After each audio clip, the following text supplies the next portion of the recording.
those years alone. Why not go for it? Yeah, but going for it, with whom do you go when you go for it? All the men are dead. The men, what? Younger men.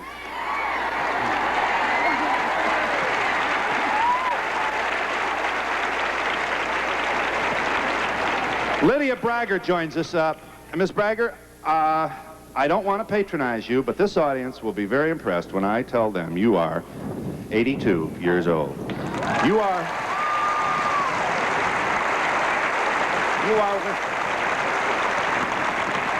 that's the way you're supposed to look when you're 82. Right. You are widowed from your first husband, divorced from your second. You're a great-grandmother of 13. And you are obviously a very together person because you have consented to step forward and say that you feel that sexuality is an important part of a person's life regardless of age. Right, true. But isn't it, I mean, it seems to me that this would be a difficult issue for someone your age, not necessarily because of you, but because many old values inhibit the discussion of this kind of thing, expression of intimacy on the part of seniors. That's so? A lot of people do. A lot of old people do. And that's why I'm speaking out, because they shouldn't. We have these feelings no matter how old we get. We have feelings of sexuality and are able to perform, and people need to know that. Now, are you able to, in a satisfactory way, without telling us more than we want to know,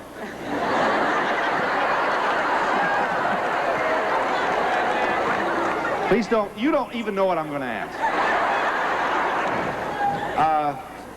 You heard the issues that I raised with this audience. Where are the men? Are there men out there? And if they're out there, are they interested in this kind of conversation that might lead to a mutually satisfactory, intimate experience? There are some men. There are some men out there. But how do you meet them? Many ways. You have to be active. You have to be involved in life, doing things on buses. On buses?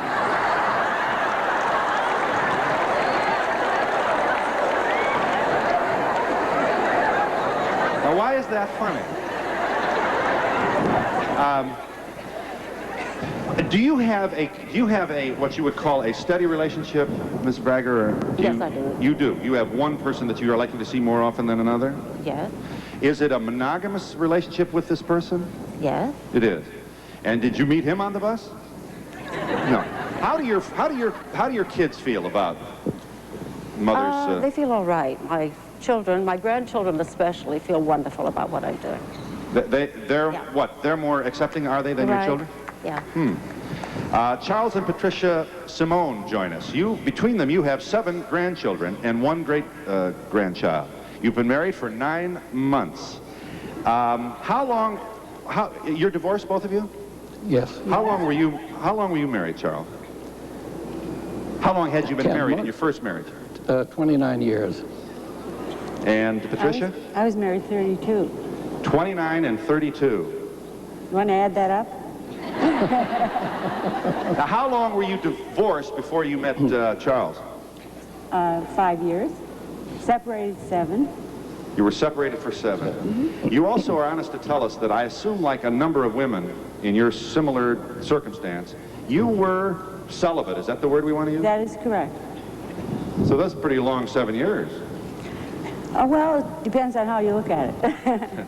But does that, this means it's not that difficult after this kind of alone time to make a contribution to a relationship?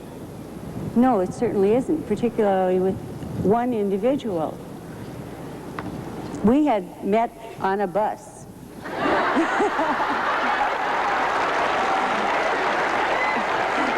As a matter of fact, Praise God for buses. as a matter A of lot fact, of these people are going to be looking for the bus at the end of this. That's it. That's it. It was a church bus, and we were going to a restaurant. And this gentleman said, "Sit down." And I didn't know what I was going to be into 2 years after that. He said, "Sit down." Sit down. It was a church bus en route to a church activity. Is that so? Yes. A dinner club, yes. Was this tough for you, Charles, or have you always been kind of a bold debonair? He always has. No, for a man married 29 years, I mean, you know, that's a, you know, how do you? I assume it's been at least 30, 31 years since you dated. You know, all the old lines don't work. You can't say, "What's your major?" You know. No. No, I dated after my divorce. You did date. Yes. So you were on the street. Well, no, that's not what we want to say. Right? You were accustomed then to the social conventions of meeting other women. Yes. Phil, Absolutely. this is not to say I didn't date. I just didn't go to bed with people, okay? Yeah. Pardon me? Was he celibate also? Get right to it here in Florida, Charles. Charles, this is America, and you're free not to answer any of these questions. As a matter of fact, I think Myrna Lewis, who's a social worker and a gerontologist on the faculty of Mount Sinai Medical School in New York City, you are co-author of books titled Sex After 60 and Sex After 40. I'd love to know the difference, to be published in June. As a matter of fact, men are more interested in sex than women, aren't they? No, I don't think that's true. I think... How about the audience response? Indeed not. Women are the forerunners of sex. The difference in women and men...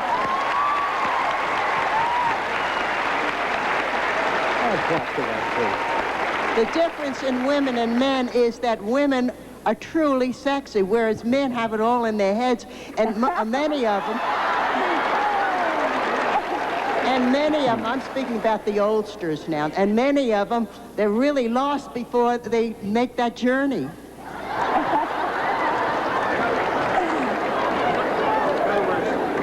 A lot of wind-up and no follow-through. Most of the time, really.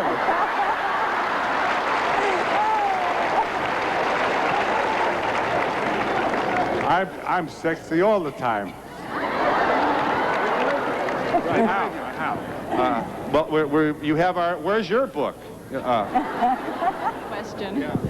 Well, then why is it that so many older men go for younger women? Why is that? I see it a lot down here in Florida. Women don't go for younger men? Yes, but I don't see it as prevalent. Younger men and... Yeah, tell them about today. It is today. Today, the older woman is going for the younger man. But what's interesting me is this lady in blue. For her age, she looks so fantastic. Is it because you have good sex?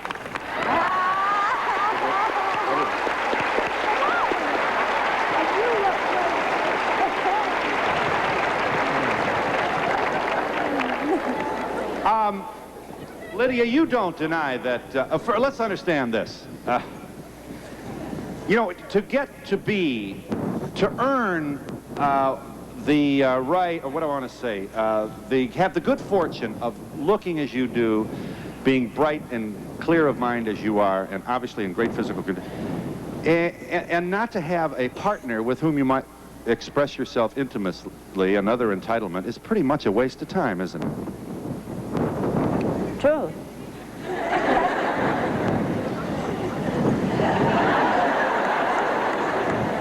Yes, sir. As I listen to everybody in the audience, it seems to me that it isn't the age that counts, but it's the partner that you have. The partner? Absolutely. Yeah. But now, a lot of folks, here's the point, though. What do we do for those people who lose their partner by death or divorce? That's the question. Is society welcoming in its, does it accommodate and make and facilitate the meeting of seniors who may be alone? We are living... Huh? I'd like to respond to that, Phil. There are many singles organizations that you can become involved with and meet other people and socialize and be with. Yeah, but isn't that a little, I mean, sitting around on folded chairs, kind of staring at each other, isn't that a little, no, they don't do I didn't that. get your question. Huh? I didn't hear your question. Well, I mean, isn't it a little self-conscious, though, some of those meetings? No, we didn't find it so. You didn't? Because they have social activities immediately. 4 years ago, at 50 years old, I remarried a man 10 years older than I, and it's the most fantastic thing in the entire world. Every bit of it. We're happy for you. How'd the kids, did you have children? They like him? Adore him. Right away? Right away. Didn't they kind of look over Mom and wonder what's, you know? They just knew I was happy. That's all that matters, isn't it? I'm glad you waited. Is there a caller there? yours truly still line? Yeah, go ahead. It's the Phil Donahue show I'm holding for. Okay, thank you. I'm sorry. You're on the air right now. Can you hear me? Yes. Go ahead. My father just recently passed away at 74, and my mother died at 65 about 9 years ago, and he was not sexually active at all with my parents weren't, and after she passed away, he joined the single club and met a nice lady, and he was the most pleasant person in the world after that. He used to call me up and say, oh, they were laying in front of the fireplace and making love and everything, and for my father, this was, to me, a big difference from what he was. Where did he meet her? He joined a singles club, and he went on a cruise with 8 women and 1 man, him. Good for him.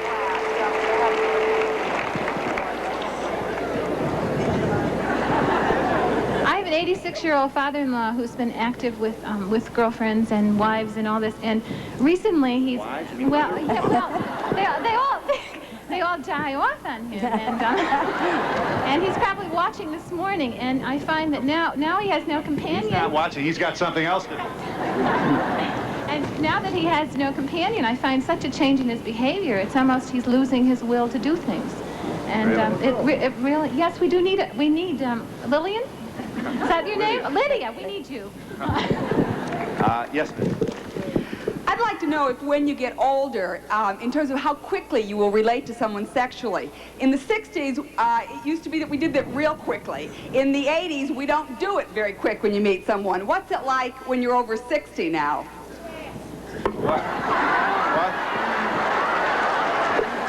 When you're over 60, the day you bury your wife, your neighbor brings in a cake, and then he takes her out the next day, and they say, we got to work fast because we're not going to live too long.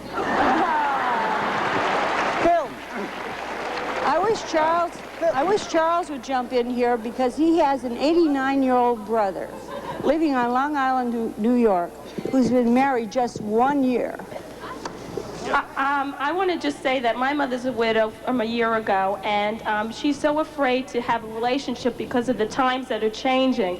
And I keep telling her that you just have to find a nice guy or find a few nice guys, and you know, what will be will be. And she's just so afraid of everything, and she doesn't know how to meet people because my father was from when she was 18 years old, and times have changed. Yeah. Phil. Yes. I represent a group of people in their 80s and into their late 80s and 90s. Let me tell them that you have a microphone because you are Jeff Becker. You are administrator of the Eastern Sun, right, an adult congregate living facility in Miami Beach. Absolutely. And is there, what do you want to tell us, Jeff? Really, I'd like to say real quick about the people who say you're in your rocking chairs or you're in your seats and you're not doing anything.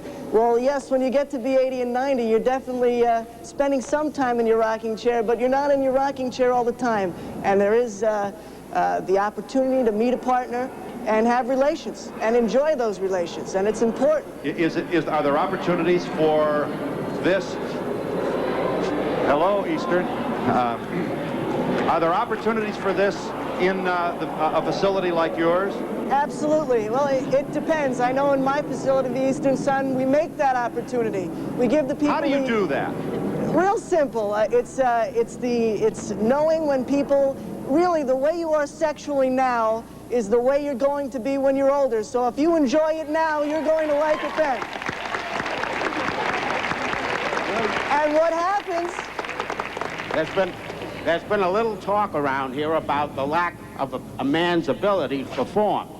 But I'd like to know, are there any suggested aphrodisiacs for a man 75 besides young women? Just a good woman. Yeah. Interested older women. Do you want to speak to that, Myrna? What do you want to say? Aren't we more complicated than the women, sexually speaking? I don't mean that as a compliment, but as a... Don't we go downhill a little faster? Well, in answer to the first question, in answering the very first question about an aphrodisiac, I would have to say that the best aphrodisiac is good health for a man. And if he does not have good health, there are many things that can interfere with his performance. So that's really the first criteria, is keeping in good health, or if you are having health problems, to get some help with them. I'm glad you waited. Is the caller there? Go ahead. I'm 49 years old, and I've been wedded twice. And I'm now presently, for the past 2 years, I've been dating a gentleman 64 years old. And it's been the most wonderful affair I've ever had in my life. And that was all I wanted to say. She wants to what? It's wonderful therapy. You going to marry the guy? I hope so, someday, yes. Well, has he asked you? Well, sort of, hinted it. Sort of. How often do you see him? 3 times a week at least. 3 times a week, but you're not living in the same residence. No. He comes over. Yes. Or you go over there. No, he comes over. Uh-huh.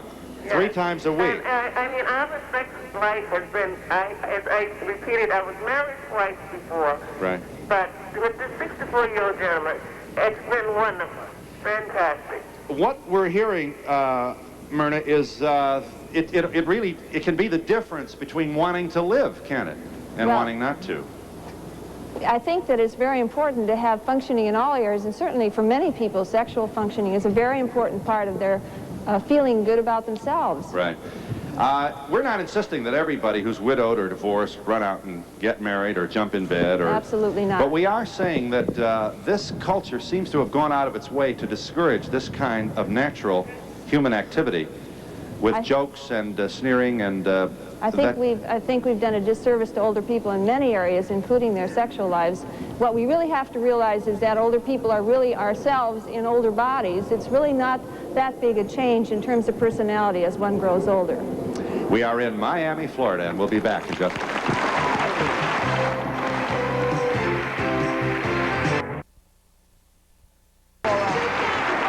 If you're widowed or divorced, don't sit around waiting for the phone to ring. Go out and make it. What a great, make it happen. How do you know what I mean? Anyway, I'm 70 years old, happily married for the 2nd time, and I think sex is just wonderful.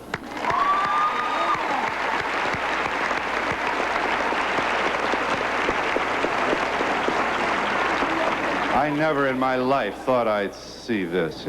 Let's hear it for sex. Hey, what? I'd like to say when did you ditto meet to your that, second? I met my second husband about 6 years ago. I went to the Fort Lauderdale Jewish Center. There were about 100 women sitting in there, one on the right side of me, and I sat on the left side of me where 8 men were sitting there, and I sat right down in the middle, and there he was. Really? You're a smart Well, how'd you get so aggressive? You mean all those other women where you That's picked right. your spot? I feel it's a man's world, and I hated to be alone. And just curiously, you're married? You're married now? 6 years. Yeah. Where is he? He's home, watching me, I bet. I bet he is, too. You know what? He's also hoping you'll sit down. I'd like to ask the newlyweds, during the number of years that you said that you were celibate, is it really true that they say, use it or lose it? No way. No way. No way As a is matter right. of fact, being celibate made it like an entire new honeymoon experience, like when you first meet someone and marry them. It's been a honeymoon now for 8 months. I'd like to say that after 24 years of marriage and being thrown into the single scene, I met a fellow last year, 10 years younger, and the sex with him was better than the whole 24 years of marriage.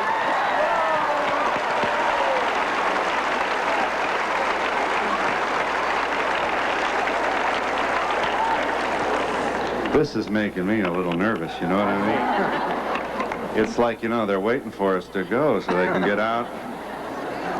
You're going to have to marry younger men. I mean, it's about the demographics. Huh? Yeah, what? You got some wisdom?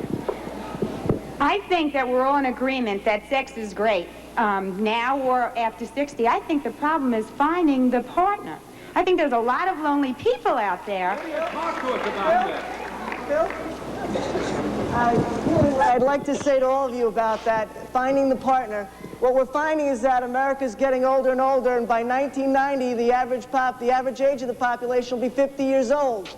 And we're finding a lot of people going into care places or apartments with care or things like that that I'm involved in. Yeah. And Jeff, do you foresee the day when we'll actually bus people in to... You know, Phil, there's life after bingo and the tour, and we've gotta be aware. You don't have any information about that happening now? Not right now, but I can tell you that I have a gentleman who's 89 years old, or who was 89 years old. He's passed away, and he had Alzheimer's. And he had his wife living with him at the Eastern Sun, and he also had 3 other girlfriends. And he managed to get around to them all. And even though he was failing in health, he still had that desire. He did, huh? Absolutely. Yeah. And so he couldn't remember how much fun he was having, but he died with a smile on his face. Exactly. Exactly.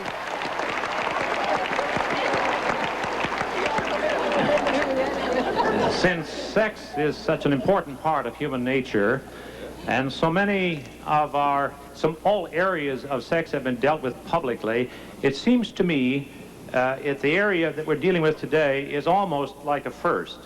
And I'm wondering why more attention hasn't been paid, especially in the light of the aging population, to this area.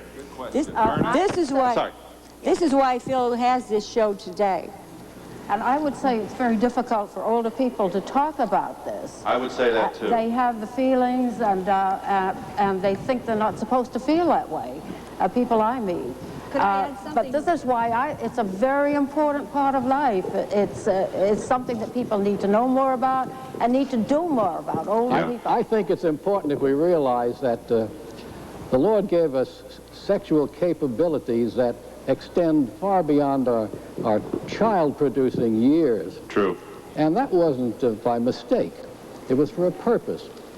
Purpose to keep people together, to give them another interest in life, to cause an intimacy and a personal oneness, which Patty and I have found. And as far as aphrodisiacs are concerned, to me that's nonsense. I think love is the greatest aphrodisiac. I think if you stay active in other parts of your life, that it's easier to be sexually active. I think if you keep interacting, you can't just sit around.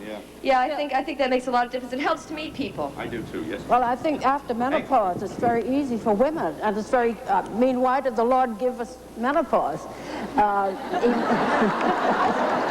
Phil, can I add something here? Sure, briefly, please. I would like to say that we're just really waking up to the fact that we're having such a growing population of older people. We're just starting to do research on this area. There's a new foundation just beginning called the National Aging Foundation, which is attempting to raise $100 million to study all of these problems of older people.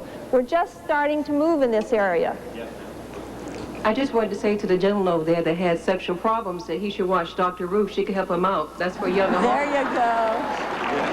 I have a question for Lydia. I'd like to know if there's a variety in sex or if it's just traditional. I think most people think there's a variety. I would agree. Traditional. Traditional, just, standard. I'm so glad that you have this topic on this show today because my husband needs some encouragement. He's over.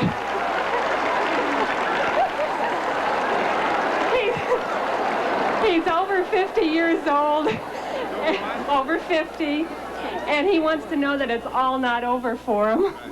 I assume... Phil, I'd like to respond to that. Sure. I don't know your name, but put on your prettiest nightgown, light a candle in the bedroom, and turn on some soft music. It works. She should put on... Also, I think people have believed the myths of aging.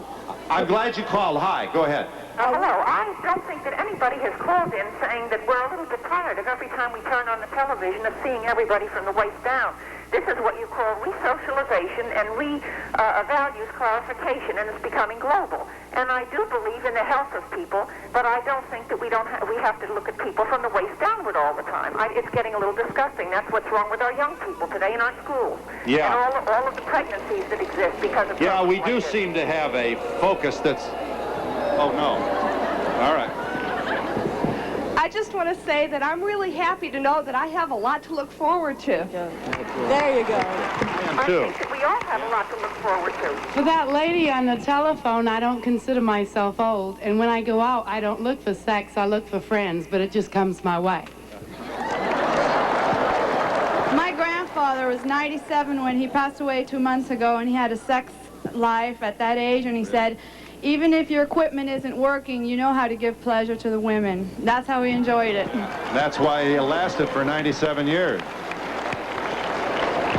I'm not 60 years old, but I've been married for 3 years to the most wonderful man in the whole world. Well, you know, this is just the most sexually well-adjusted audience we've ever had in the history of the show. Yeah, let me just... Yes, ma'am.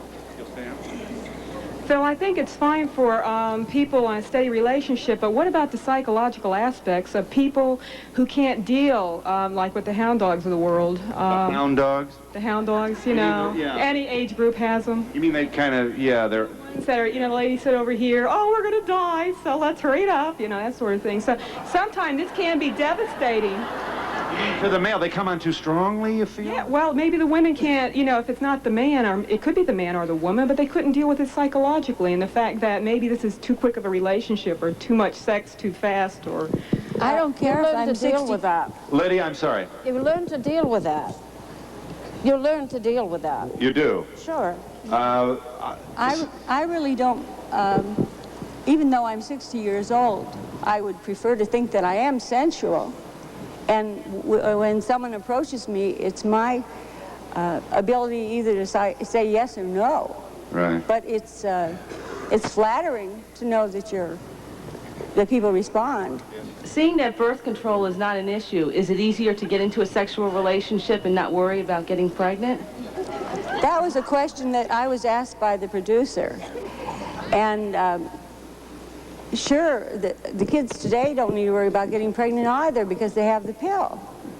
But I still had my standards that I raised my children by, and I would not expect myself to live by any other standards. You wouldn't live with your husband? No way.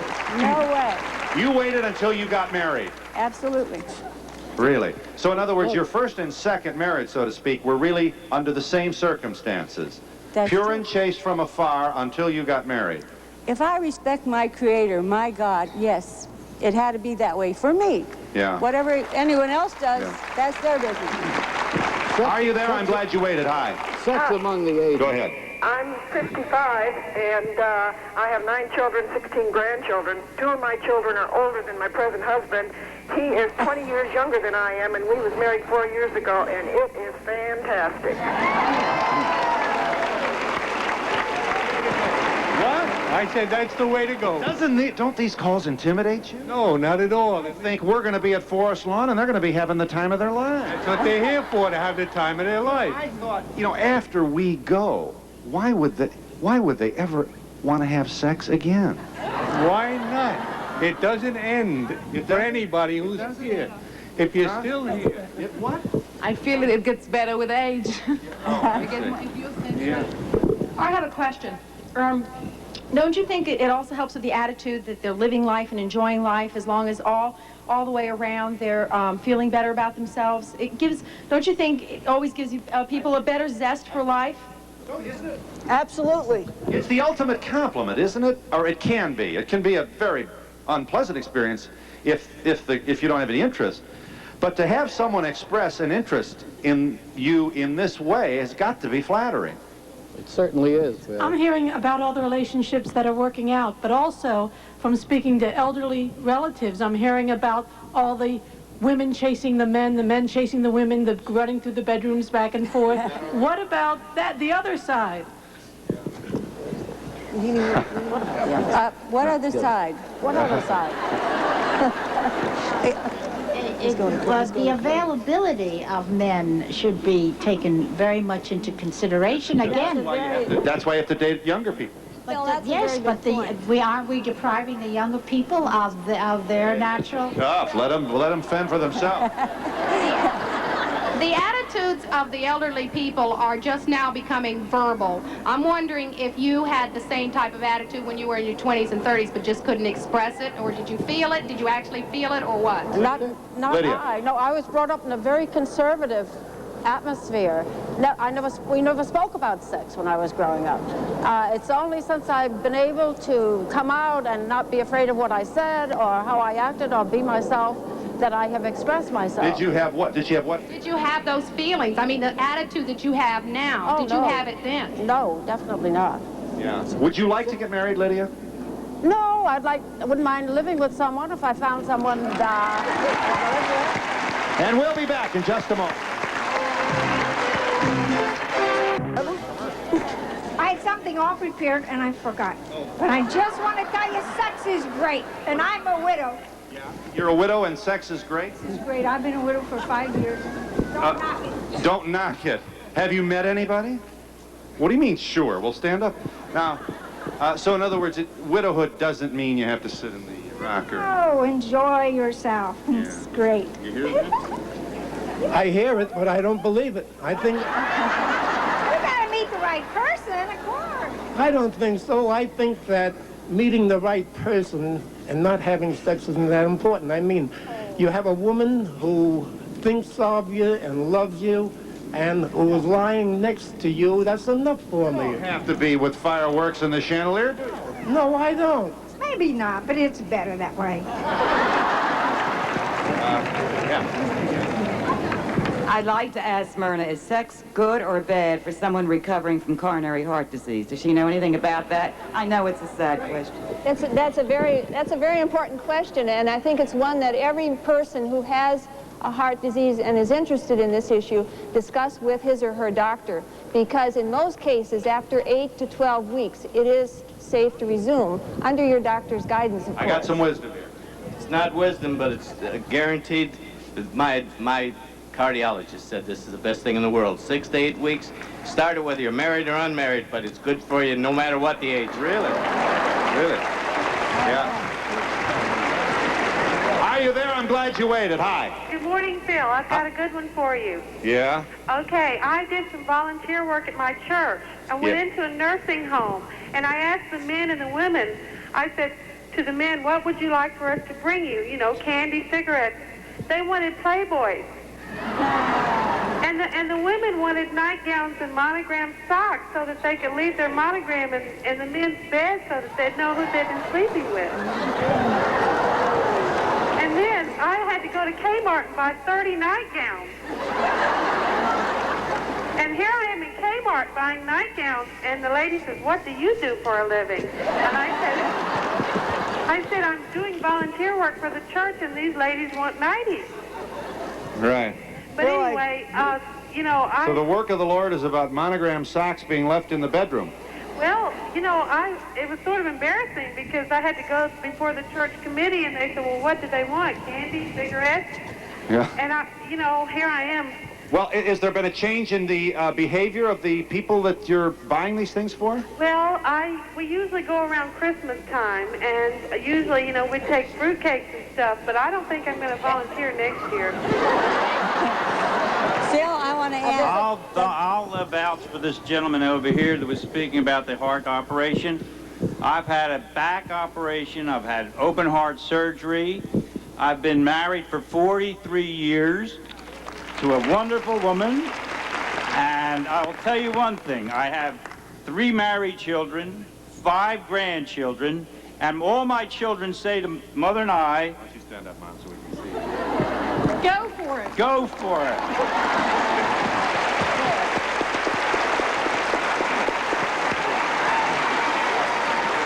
Getting back to the monogram We've done all this talking about people who've been divorced and widowed, but we haven't really talked about anybody who's been married a long time and still having sex.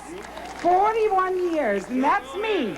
The only problem was this morning, after sex, I couldn't get my old man out of bed to get here.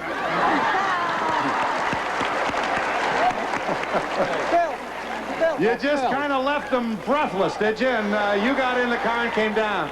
Well, I hope he's all right. Phil. Hang on. Let me get somebody who hasn't had a shot here. Sex among the age. Is there a caller? Hi, I'm glad you waited. Go ahead. What? Are you there? Hi, Sal. My grandparents were married for 50 years. My grandmother died a year later. My grandfather married her best friend. In between that year, he was so unhappy. And as soon as he was married, he was like a new man. And I don't know exactly what went on behind the scenes, but for companionship, he was so happy. I know. The younger generation, the grandchildren, have accepted it, but his children are having the hardest time dealing with it. Yeah. You know, it's amazing to me that children would have such a difficult time dealing with partnership for parents who may be widowed when we aren't getting altogether that many high marks for accommodating our parents who are widowed. Right. Well, I think if people just looked at it to see how happy these older people are, right, that's the main issue. Right. Hang on a minute. Are you people over 60 who are dating concerned about sexually transmitted diseases?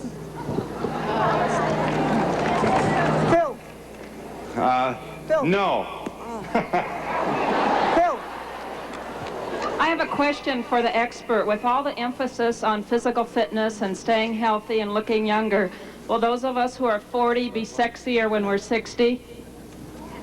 Well, it certainly is a possibility that you will be in much better health than the previous generation. I want to add one other point here, and that is we're very concerned about the fact that men are dying early, but we must realize that we may be able to do something about that. The heart disease, the death rates from heart disease are certainly improving in the last 10 years, and we may be seeing breakthroughs in other areas, so we may have our men with us longer, hopefully.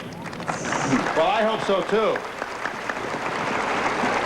I just wanted the audience to know that at age 24, I met my husband on a bus. How about that? Are you there, caller? Thanks for waiting. Go ahead. Are you there? No. You're not. Hello? Yeah, go ahead. We're waiting for you. Yes, I just wanted to say I think your program is appalling. I think it's degrading to the memory. I think it's degrading. Let her talk. Wait a minute. Months ago.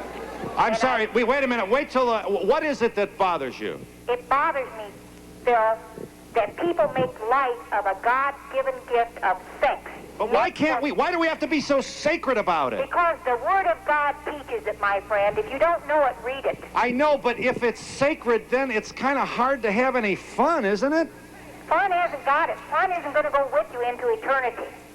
But isn't sex fun? I agree, it's Hello? Sex might be fun if you're with the partner that you love. Mine died 9 months ago. Until I see him again, there'll be no sex. That's God's word, that's God's plan. I'm a born-again Christian, and you're wrong. She's angry? Phil, I want to respond. I want to respond to that. I would caller. like to respond to that. Phil? This woman sounds a lot like my grandmother. And although my grandmother is in a relationship right now, it's just a companionship relationship. It has nothing to do with sex. It's not a sexual relationship at all. Yeah. I think also this is about enshrining the deceased, is it not? Incidentally, this audience expresses its condolence to you, madam. We don't want you to be a widow. Gave your life. What? It's not about enshrining the deceased. It's about honoring the Lord who gave you and all those people around you life. But the Lord doesn't care if you get married again. The Lord cares if you hop from bed to bed, my friend. He didn't die on the cross for you or those people to do that. To do that? No? You want to talk to Phil, can I jump in here? We are, Charles and I... Hang on a minute. God gave me the parts, and I know how to use them. I'm 47. I have a daughter-in-law and 2 grandchildren, 5 children. Right? But we respect your view if that's what she feels. Sex is a gift. Let's use it. It's a gift you should use. Yes. There's nothing wrong with sex within the guidelines of marriage, but outside of marriage. Outside of marriage, it's wrong. All right. I would just like to say that I commend you for having Charles and Pat on because they are following God's law. They, she waited and they're happy. I would like to say that... Hang on just a second. We're a little long here. You want to... I have 7 children. 6 girls, 1 son, 16 grandchildren. I hope and pray that they know that sex is healthy, fun, good, a ball. Life is a ball. And I'm going through a divorce right now, and I am not angry at all that I should give up my sex and enshrine it. No way. All right. Sex between husband and wife, according to God's principles, is every bit as good and maybe a lot better than casual sex. Because we are free. We know that we're doing what is right. Now, let me tell you something else. I'll give you a chance. You'll have to forgive me. I've got a break. I love you, and I want you in this program, and we'll give you that opportunity in a moment. Charles, you wanted to say, sir. Yes, I wanted to say that love under these conditions that I described is free. And it's very, very pleasurable because it's free. If a person doesn't pay their income tax or cheats in some way, they're going to worry about it for a long time because they're not within the law. But we're within the law of God. You've married. We don't have those worries. We're free. Right. Hang on a minute. Now, Phil, I'm just about the same age as the lady sitting on the podium, 82. I was married 57 and a half years. My wife died in 81. I was alone for 2 years. I married a much younger woman than I am. Well, stand up, Mom. We want to see her. My sex is all right, but not hers.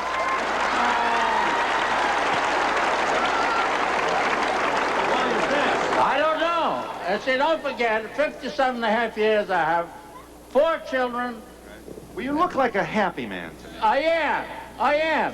You know, you took advantage of the opportunity to live? Yes, I do everything now that I did when I was 10 years old. Well, I'm glad you're here. I'm very flattered to know you're out there watching. Thank you, and congratulations to you both. Yeah. Sex is important. I have a question for... Excuse me. We'll be back in just a moment. Okay, I'm very happy for what's happening for you all. But what happens for that woman that has a desire for sex and her partner that's there every night, regardless of how many years she's been married, is not interested? Is that about men, you think? I don't know who that's about. I'm not there yet, Phil. I say she should leave the old guy and come to someone new and young. Phil, I represent the young American. Could you give us... Yes, I do. Go ahead. Could you tell us some advice on what you could give to the young Americans on sex? Yes, I can give you that advice. Very briefly. Sex is not your idea or mine. It's God's idea. And there's a book written with just that title. I'll tell you about it after the show, which answers all of these questions. All of the questions that have been brought up during this program. Yeah. Yes, Lydia? Yes, sex is very important for people's lives, for their well-being. And that goes for any age and older people, too. So you have to get that where you can, I think. Are you there? I'm glad you called. Go ahead. Yes, I'm 21 years old, and I probably have sex less than anyone on the panel, and I am married. And you're married? Is there any hope for me? What? Is there any hope for me? How long have you been married? A year now. A year. Your husband's not interested? Right. I'm very interested that he is. Well, I got you. You know, you're going to give her free advice now on a television program? No, what? I think exercise and diet and feeling good is very important for enjoying sex. Yeah, but you know, if you can't... I want to ask the caller, too, is the husband approachable? It's a two-way street in sex. Yeah. I just want my husband to know, watch out, when I hit 60, he's not going to have any rest. You know, it does sound that way. Yes. Yeah, I wanted to say it's not just the sexual act. We have to remember it's the caressing, the touching, being wanted and needed that we all need. All human beings need it. We'll be back in just a Good job. Do seniors have more problems psychologically dealing with sexual dysfunctions and how to relate on it? Myrna, you want to speak to that? Not if they're in good health. Again, the big issue is physical health. If they have emotional problems, they're usually no different from those of younger people. Self-image has a great deal to do with it, too. If you like yourself, you have. I just need to say... Service provided and promotional fees paid by the following. Presenting the Volvo 700 Series station wagon. You can not only